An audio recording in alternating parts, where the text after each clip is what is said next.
Puji nama Tuhan, Shalom Bapak Ibu Saudara. Senang sekali kita boleh bersama-sama kembali berkumpul di tempat ini. Saya percaya kita semua bersuka cita ketika kita boleh sama-sama beribadah di tempat ini. Saya juga menyambut bagi yang baru pertama kali hadir, mungkin yang ada di sekitarnya boleh memberikan salam. Selamat beribadah, selamat bergabung di tempat ini. Nah, memasuki tahun yang baru ini, Tuhan tuh ingatkan dalam hati saya tuh ya, ketika memasuki tahun yang baru, ketika saya berdoa, Tuhan ingetin satu hal, bahwa doa itu kan banyak doa. Tahun ini hanya harus lebih banyak lagi untuk banyak berdoa. Nah, maka oleh sebab itu pagi hari ini saya rindu menyampaikan satu tema yang saya beri judul, yaitu doa sebagai gaya hidup. Banyak orang berdoa ketika mereka menghadapi persoalan ya. Ketika mereka menghadapi persoalan, ketika mereka menghadapi pergumulan, mereka menghadapi satu tekanan hidup, mereka takut dan mereka berdoa. Mereka khawatir, takut dan akhirnya berdoa. Itu tidak salah ya, ketika kita sedang menghadapi satu persoalan, kita memilih untuk berdoa, itu satu pilihan yang baik ya. Tetapi pertanyaannya, apakah kita berdoa hanya ketika kita sedang menghadapi persoalan dalam kehidupan kita? Nah, pagi hari ini kita akan sama-sama meneladani kehidupan doa dari Tuhan Yesus ya. Bukan hanya berdoa saat menghadapi tantangan, persoalan, pergumulan, tetapi Yesus menjadikan doa sebagai gaya hidupnya. Next, yang pertama yaitu adalah doa adalah nafas hidup orang percaya. Di sini siapa yang suka olahraga? Saya lagi memotivasi anak saya yang besar untuk main basket ya, Peter untuk main basket supaya dia ini ya, energinya tersalurkan. Anak-anak itu kan energinya banyak, jadi harus disalurkan itu kan. Nah, kalau saya sendiri sebelumnya saya tidak suka olahraga ya paling lari gitu oke lah gitu. Tapi kalau yang lain gitu kok enggak tahu ya, dari kecil kok enggak seneng olahraga. Nah, ketika SD atau SMP ya saya lupa, mau kelulusan gitu, ada ujian praktek. Nah, ujian praktek dari olahraga itu yaitu adalah berenang. Nah, perlu kita ketahui ya, perlu Bapak Ibu Saudara, saya tuh takut ketinggian dan saya tuh takut kedalaman. Makanya berenang itu sesuatu ya, wah ini kok serem gitu ya. Saya tuh takut kalau berenang. Padahal ujian olahraga itu wajib ya, karena itu adalah salah satu ujian praktek yang harus untuk menentukan nilai dari mata pelajaran olahraga. Tetapi untungnya ya, gurunya itu baik ya. Bagi yang tidak bisa berenang, dikasih kelonggaran ya, mengerjakan 2 tugas, yaitu yang pertama untuk memenuhi tugas berenang itu mengelilingi kolam renang, jadi jalan di kolam renang itu berkeliling. Cukup jauh ya, jadi saya suruh berkeliling itu ya oke lah, daripada saya tidak dapat nilai saya melakukan itu. Yang kedua terjun bebas ya, enggak suruh berenang tapi terjun bebas ya, diawasi sama gurunya sih, gurunya ada di bawah. Tetapi itu kan saya takut ya, tinggi itu kan, tinggi dan takut dalam gitu, tapi mau enggak mau ya harus saya lakukan karena itu kewajiban. Akhirnya saya lompat dan benarlah apa yang saya takutkan terjadi, saya tidak bisa bernafas di dalam. Karena takut gitu kan, saya akhirnya ditolong sama Pak Guru waktu itu kan, guru saya akhirnya nolong saya. Nah, kita tuh tidak bisa ya hidup tuh tanpa udara kan. Saya tidak bisa berenang, ketika dikasih tugas berenang saya harus terjun bebas dan saya tidak bisa bernafas di dalam tuh. Saya bahasa Jermannya tuh gelagapan ya, apa ya namanya ya, bahasa Indonesianya apa ya Tasya, gelagapan itu apa ya? Ya bingung gitu ya, di dalam tuh bingung gitu, waduh ini gimana ini gitu kan. Nah itu ya gambaran kalau kita hidup tanpa oksigen. Kalau kita tidak bisa bernafas ya lama-lama nanti kita bisa mati. Kalau saya tidak ditolong nanti saya bisa mati juga, tetapi gurunya gercep nolong saya, ngangkat saya, menolong naik ke atas, jadi amanlah saya. Demikian juga hidup kita. hidup kita jika tanpa doa, lama-lama kita bisa mati. Mati rohani, awalnya mati rohani, tapi lama-lama kita bisa kehilangan keselamatan mati kekal. Doa adalah nafas hidup orang percaya. Apakah kita menjadikan doa hanya sebagai ban serep? Kalau butuh kita berdoa, tapi kalau tidak ya tidak berdoa. Doa adalah komunikasi kita dengan Tuhan, bukan hanya sekedar rutinitas, bukan hanya sekedar sebagai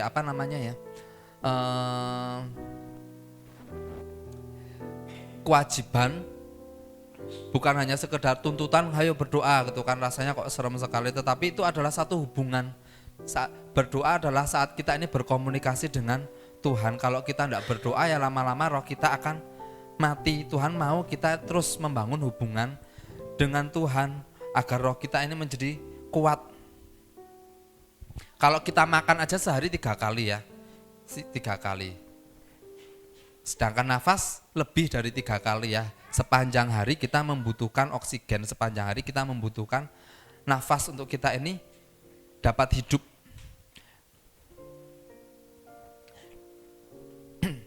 Tuhan mau ya terus kita ini membangun kehidupan kita, komunikasi kita dengan Tuhan. Bukan hanya sebagai rutinitas, tetapi itu sebagai gaya hidup kita sehari-hari. Bayangkan jika kita ada di dalam sebuah rumah, tetapi tidak ada komunikasi di dalamnya. Misalnya saya masuk rumah, tidak ada yang menyambut di rumah, tidak ada yang ngajak ngomong, didiemin gitu kan, enggak enak ya. Kalau itu sih mungkin bisa terjadi kalau misalnya lagi bertengkar kecil dengan orang yang ada di rumah, mungkin kita bisa tidak berkomunikasi, tetapi itu rasanya enggak enak ya. Itu rasanya enggak enak, misalnya saya lagi berantem sama istri saya, kemudian saya di dalam rumah, saya enggak disapa, itu kan itu aja hubungannya sudah enggak enak.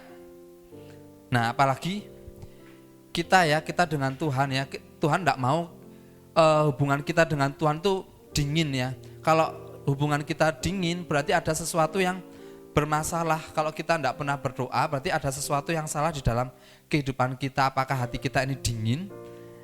Tuhan mau ya supaya hati kita ini tidak menjadi dingin. Hubungan kita dengan Tuhan tuh terus berjalan dengan baik. Kita lihat ya teladan dari Tuhan Yesus ya. Dalam Lukas 5 ayat 6 next dikatakan, akan tetapi ia mengundurkan diri ke tempat yang sunyi dan berdoa. Di sini kejadiannya yaitu ketika Tuhan Yesus sedang berkumpul dengan ada banyak orang ya, tetapi Tuhan Yesus tahu waktunya bahwa dia itu akan berdoa, ada waktu-waktu untuk dia ini berkomunikasi dengan Bapa. Markus 1 ayat 35 dikatakan, pagi-pagi benar, waktu hari masih gelap, ia bangun dan pergi keluar. Ia pergi ke tempat yang sunyi dan berdoa di sana. Markus 6 ayat 46 dikatakan setelah ia berpisah dari mereka, ia pergi ke bukit untuk berdoa. Kita lihat banyak hal ya di sini bahwa Tuhan Yesus ini memberikan teladan bagi setiap kita untuk dia ini memberikan teladan bagi kita untuk kita ini memiliki waktu-waktu doa, untuk kita ini memiliki hubungan dengan Tuhan. Tidak menjadikan doa sebagai beban, melainkan doa dijadikan sebagai gaya hidup ya. Sebagai contoh, Tea lagi suka nge-gym ya, Mbak Devi lagi suka nge-gym. Itu dilakukan bukan karena beban kan ya Mbak ya, tetapi karena senang gitu menjalaninya ya, ada hasil ya nanti ya. Ketika ikut rutin nge-gym gitu nanti yang diharapkan nanti bisa turun misalnya, atau badannya berat badannya bisa turun, atau mungkin tubuhnya jadi lebih sehat gitu ya. Itu kan kalau kita melakukannya tanpa beban kita senang. Nah Tuhan pun mau untuk kita ini berdoa itu bukan hanya tidak menjadikan doa itu sebagai beban, tetapi sebagai gaya hidup dan kita suka untuk melakukannya. Doa itu kan komunikasi. Kalau kita berkomunikasi dengan orang yang kita senangi, atau mungkin dengan teman kita yang kita ini akrab, saya percaya bahwa kita pasti senang untuk melakukannya ya. Nah Tuhan pun mau ya bahwa kita ini terus berkomunikasi dengan Tuhan tanpa ada beban ya, karena Tuhan tuh mengasihi setiap kita. Kalau ada acara doa, apakah itu jadi beban buat setiap kita? Padahal ketika kita ini ada di dalam acara doa, ketika kita ada dalam spiritual breakthrough, Ketika kita ada dalam morning call, kita boleh memuji menyembah Tuhan. Itu adalah waktu-waktu yang indah karena kita ini boleh memuji menyembah Tuhan. Kita boleh berjumpa dengan Tuhan. Beban-beban kita, persoalan-persoalan kita yang berat itu bisa lepas ya. Kita boleh mengalami perjumpaan dengan Tuhan ya. Nah, menjalani hidup tanpa doa membuat hidup kita ini menjadi kering ya. Next ya. Kita mungkin bisa melayani. Kita mungkin bisa melakukan banyak aktivitas pelayanan, tetapi jika kita tidak didasari dengan doa, maka akan mudah burn out ya, kita mudah menjadi capek karena kita tanpa doa. Tetapi kalau kita lakukan dengan doa, kita dengan ada hubungan dengan Tuhan yang baik, maka tidak akan menjadi burn out ya, tidak akan menjadi capek. Aktivitas tanpa doa membuat hidup kita ini kehilangan damai dan kehilangan arah.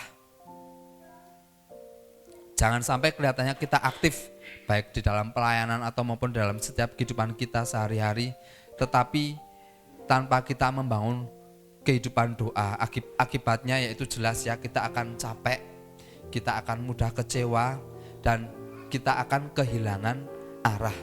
Karena doa itu bukanlah sebagai pelengkap, tetapi doa itu adalah sumber kekuatan di dalam kehidupan kita.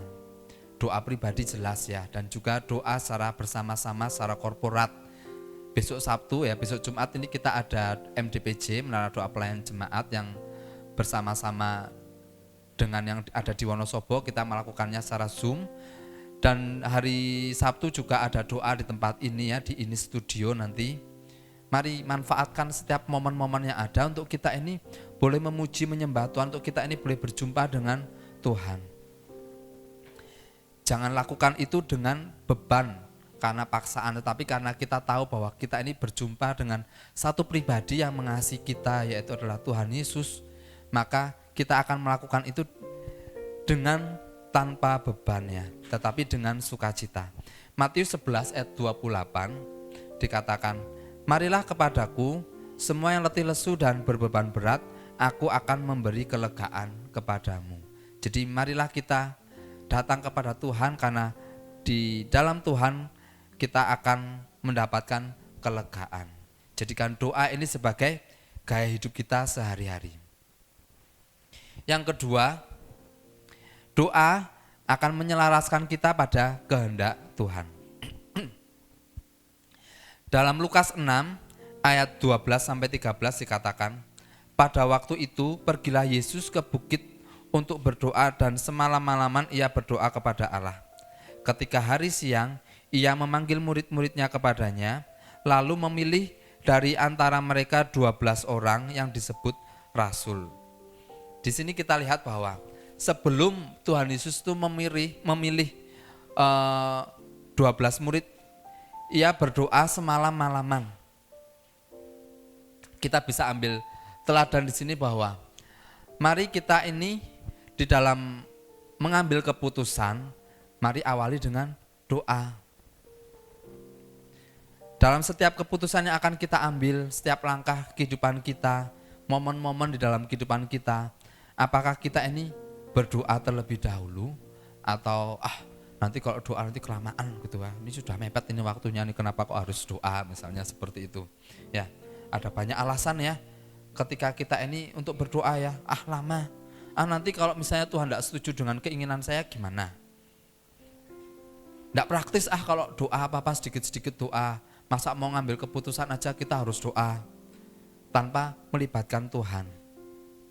Padahal doa itu adalah sesuatu hal yang penting, dari hal yang kecil, dari hal yang sepele, mari kita libatkan Tuhan di dalam kehidupan kita. Saya mau cerita ya, ini sebetulnya cerita lama ya. Dulu sebelum kelahiran putri saya tuh berdoa, Tuhan mau di rumah sakit mana ya. Sebelumnya kan di Paraan, agak jauh dari kota Wonosobo ya. Ya 45 menit ya, enggak jauh ya Bu ya.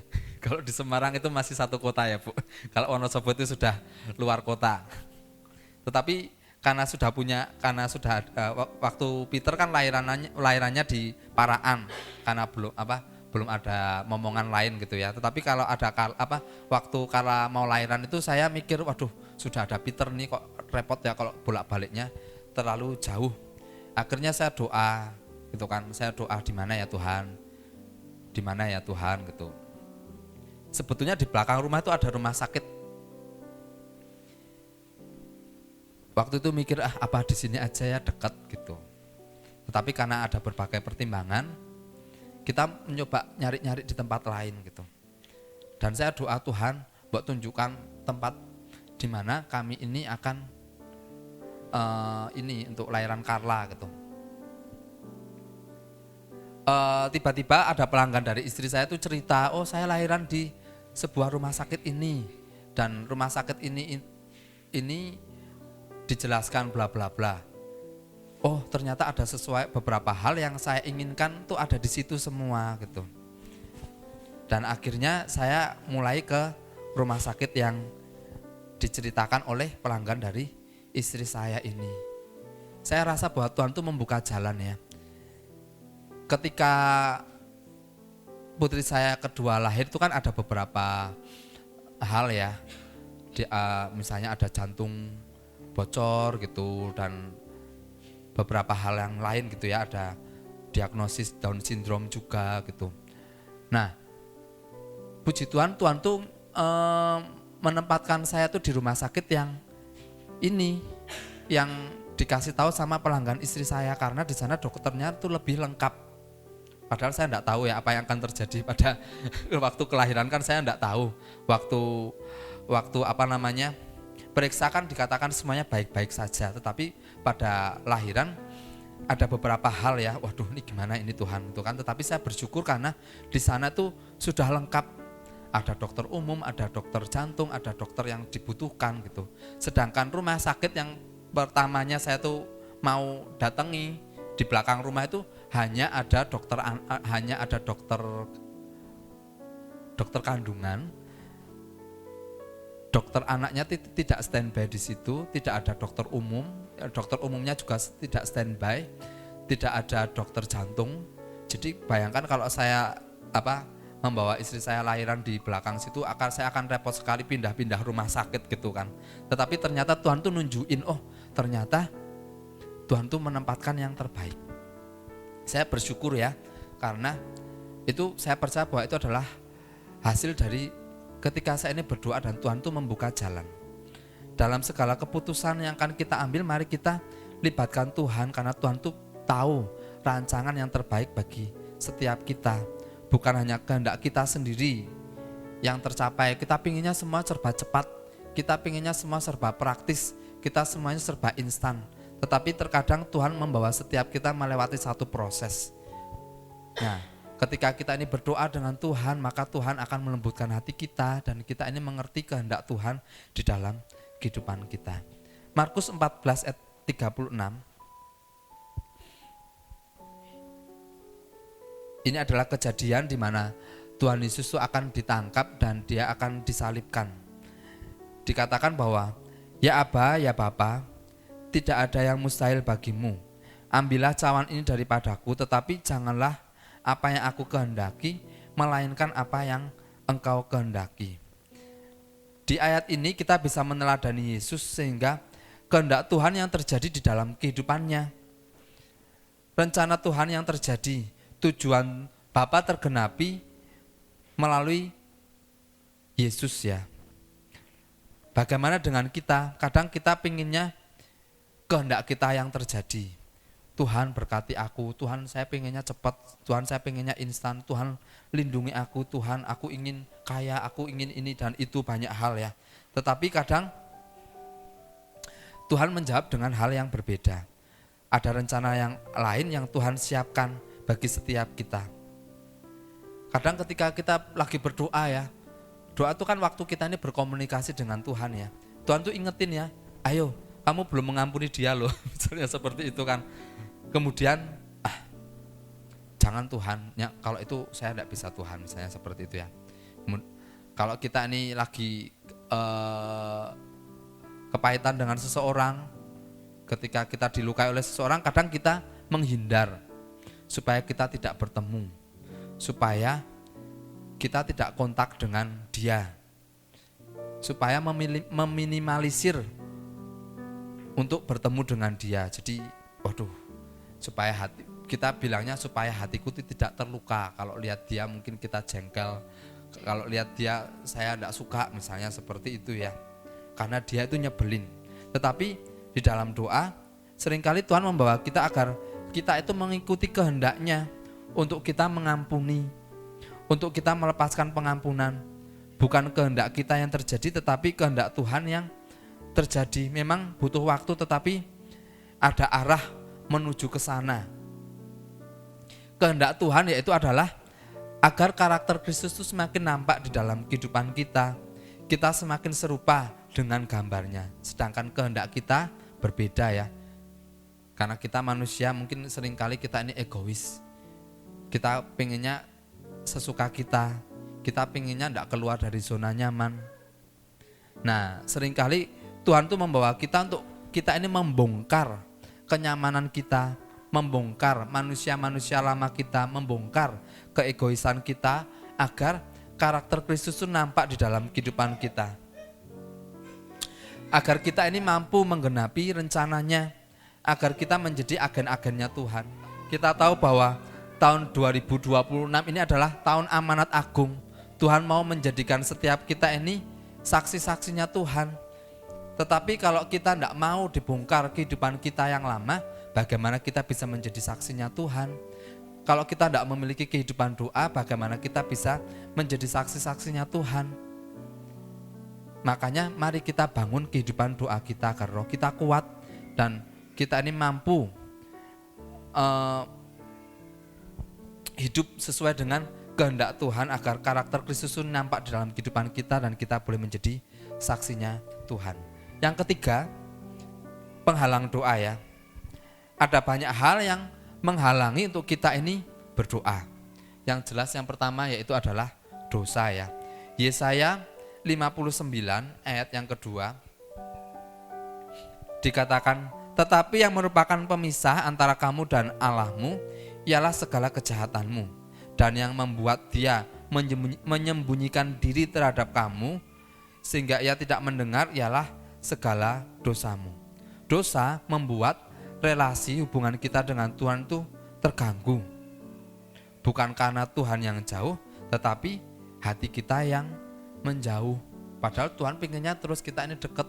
Tetapi kadang ketika orang jatuh di dalam dosa, dia berkata, wah aku sudah tidak layak lagi, dan akhirnya pelan-pelan mulai menjauh, pelan-pelan mulai menghindar, pelan-pelan mulai tidak terlihat di peredaran, misalnya seperti itu ya. Karena dari awal dosa, padahal Tuhan mau ketika kita ini dosa ya kita ini minta ampun dan kita ini datang kepada Tuhan, karena Tuhan kita adalah Tuhan yang murah hati. Tetapi kalau kita ini menjauh, bagaimana kita bisa merasakan kasih daripada Tuhan? Yang pertama yaitu adalah dosa. Yang kedua yaitu adalah kesombongan. 1 Petrus 5 ayatnya yang kelima dikatakan, Allah menentang orang yang congkak, tetapi mengasihani orang yang rendah hati. Kadang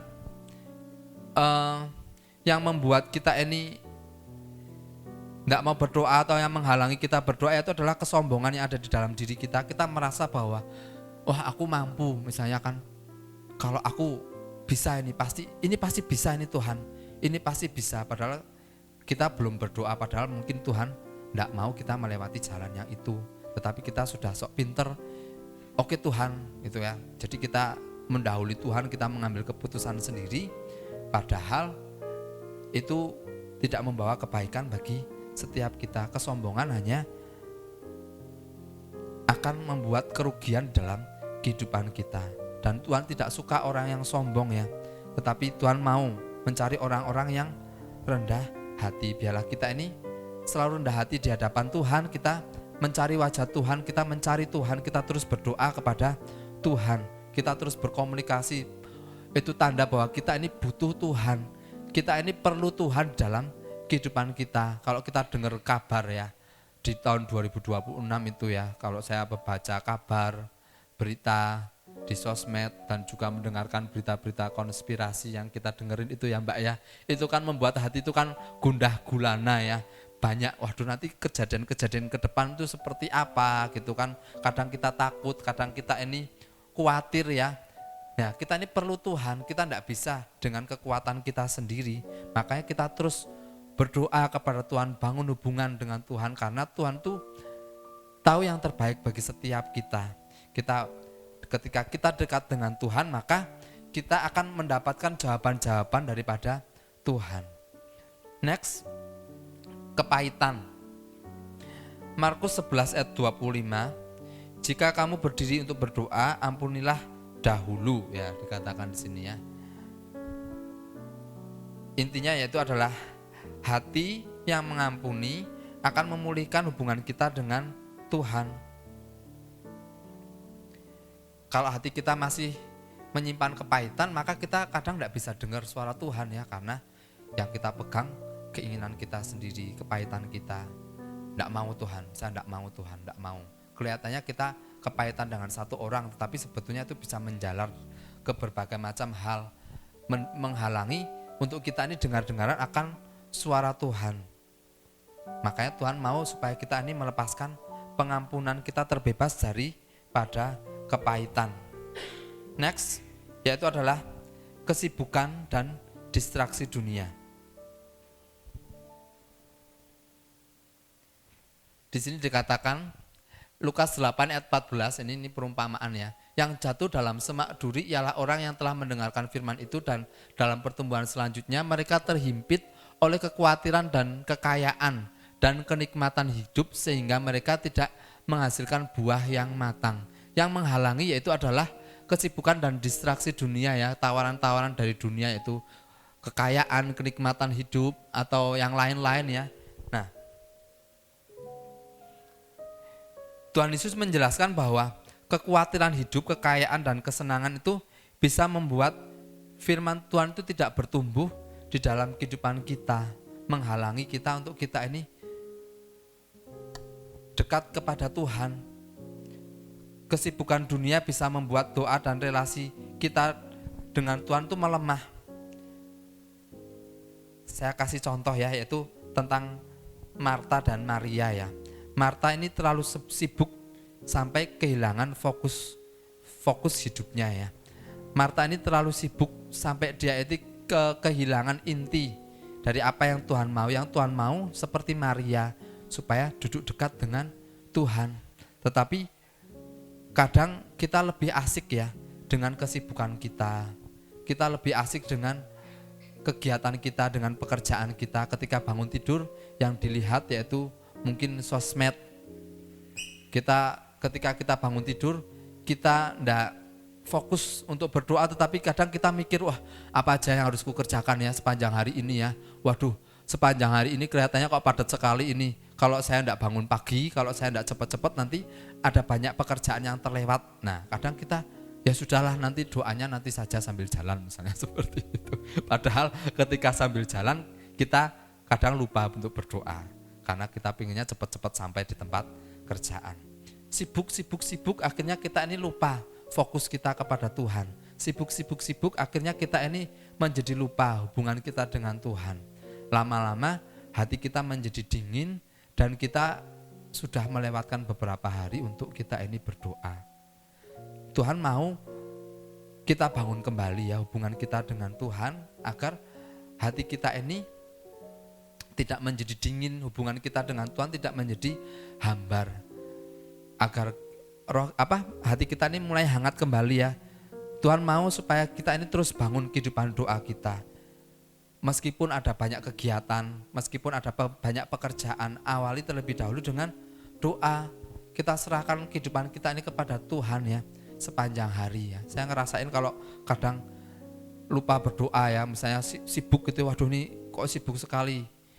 Tapi akhirnya sepanjang hari menjadi tidak enak, sepanjang hari menjadi gelisah, gerusa-gerusu bahasa Jepangnya ya Tasya ya. Gerusa-gerusu itu bahasa Indonesianya apa Tasya? Jadi tidak enak ya jalani sepanjang hari itu, kemerungsung, tidak enak itu. Tetapi kalau diawali dengan doa, ya meskipun kadang pekerjaan banyak, kadang mungkin masih belum selesai kerjaannya, tapi sepanjang hari itu dijalani dengan sukacita karena kita sudah menyerahkan kepada Tuhan. Jangan hanya kita ini sibuk, kelihatannya sibuk, tetapi kita lupa, kita tidak dengar-dengaran akan suara Tuhan, kita lupa apa sih yang Tuhan mau nyatakan buat setiap kehidupan kita. Kadang mungkin Tuhan tuh mau menyampaikan sesuatu hal buat setiap kita. Dia mau menyatakan sesuatu kasihnya bagi setiap kita ketika kita ini bangun tidur, ketika kita ini berdoa, bersekutu dengan Tuhan, memuji menyembah Tuhan. Kadang dia mau memulihkan kehidupan kita terlebih dahulu sehingga roh kita menjadi kuat, sehingga kehidupan kita ini menjadi kuat untuk menghadapi sepanjang hari. Tetapi kadang kita lebih memilih untuk nantilah doanya lah, nanti sajalah. Padahal nanti resikonya, konsekuensinya kita akan menjalani sepanjang hari dengan tidak enak. Dan yang lebih parahnya, hati kita menjadi dingin, hubungan kita dengan Tuhan menjadi hambar. Mari kita teladani Maria yang mencari Tuhan ya. Sibuk perlu ya, melakukan kegiatan perlu, bekerja perlu, melayani perlu, tetapi yang terutama bagaimanakah hubungan kita dengan Tuhan, itu yang utama. Jangan sampai hubungan kita dengan Tuhan kita kalahkan dengan kesibukan kita. Dan lebih parahnya lagi, dikalahkan mungkin dengan hal-hal yang kelihatannya rohani. Ketika mungkin kita melayani, atau mungkin ketika kita ini melakukan kelihatannya sepertinya pelayanan, sepertinya sesuatunya rohani, tetapi kita melupakan tentang doa.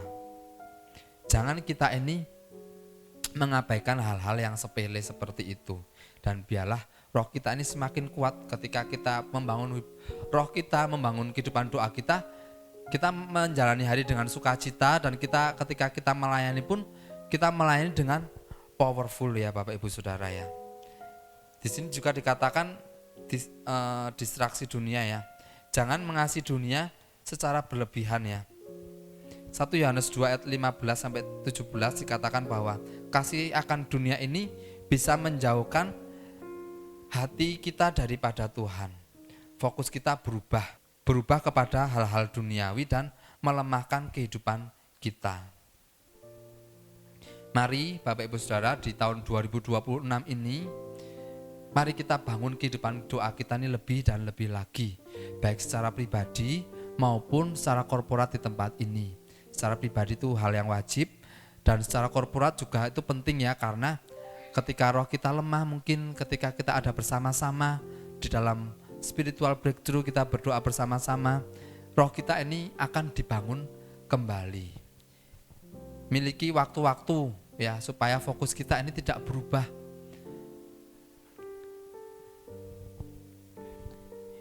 Ada banyak hal yang akan kita hadapi ya dalam kehidupan kita. Mari kita fokus yang benar, kita memiliki kehidupan doa yang benar. Jangan jadikan doa hanya sebagai aktivitas tambahan, tetapi jadikan itu sebagai gaya hidup kita. Bukan hanya saat kita ini beribadah dan ketika kita ini lagi ada masalah, tetapi jadikan doa itu sebagai gaya hidup kita, karena doa adalah nafas hidup kita. Amin untuk firman Tuhan.